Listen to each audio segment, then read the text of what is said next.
In the 80 seconds from detection to destruction, Russian forces were only 1 minute safe from Ukrainian drone attacks, which, according to the famous Ukrainian drone commander Robert Bra, was a new speed record for a drone kill chain in Russia's broader war against Ukraine.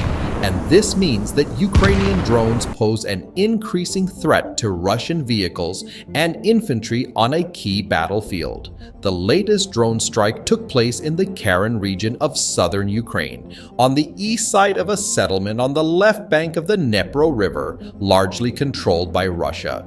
The Russians outnumbered the Ukrainians perhaps 10-1 on this side of the front line, but they couldn't get close to the oddity without being attacked by a large number of Ukrainian drones. This is a new front in the war, which in the dramatic footage obtained Ukraine hopes to use to drive Russian forces out of southern Ukraine. It shows the beautiful moment Ukrainian drone operators from the Kirk Combat Unit and the company of the Ukrainian 20th 28th Mechanized Brigade hunt down a group of Russian infantry using FPV drones on the Grumpy front line. The footage begins to show that a Ukrainian drone team has spotted several Russian infantrymen walking in a field. Later in the open area, the Ukrainian drone team was seen sending an FPV drone, and they tried to run for cover, but the drone managed to shoot down 2 of them, Ukraine's 109. Other images from the separate Mountain Assault Battalion show a Ukrainian drone team deploying and shooting down an FPV drone. An explosion saw multiple FPV drones aim and attack their targets at a Russian infantry position, neutralizing Russian infantry soldiers in the trenches and destroying Russian bunkers. As this image shows, there is another proof of how powerful and widespread the use of FPV drones is. It shows that a team of Ukrainian unmanned aerial vehicles attacked 2 Russian armored vehicles, trying to move infantry units towards Ukrainian positions to annoy them. The first FPV drone was seen to hit the armored vehicle in front and immediately stopped moving, after which the Ukrainian drone team sent another FPV drone and attacked the second one.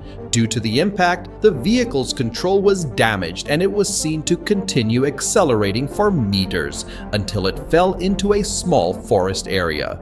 This was again a failed attempt by Russian forces to strangely advance on Ukrainian positions. This image was obtained on the 25th of Ukraine.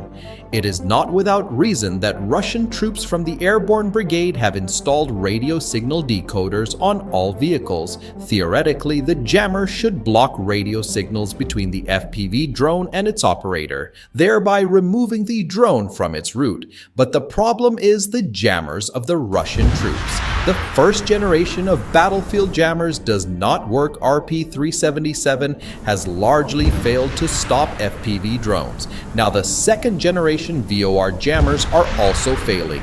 The Ukrainians have also adapted as best they can, taking advantage of the growing supply of 2D first-person view. FPV drones. In December, by workers in Ukraine were producing about 50,000 FPV per month at a cost of several hundred per unit, each loading half a kilo of explosives. Within 2 miles of their operators, these small drones attacked Russian vehicles and even chased and blew up Russian soldiers. Then he tried to shoot down drones with guns and batons. At the moment, FPV drones are probably the most casualty-causing weapon in Ukraine's inventory. The Ukrainian Defense Forces have destroyed and injured about 415,640 Russian soldiers, including 960 of them in the last 24 hours since February 24th, 2022. The Ukrainian Defense Forces also destroyed 6,624 Russian tanks, 12,611 armored fighting vehicles, 10,153 artillery systems, 13 and other Russian combat equipment when the war began.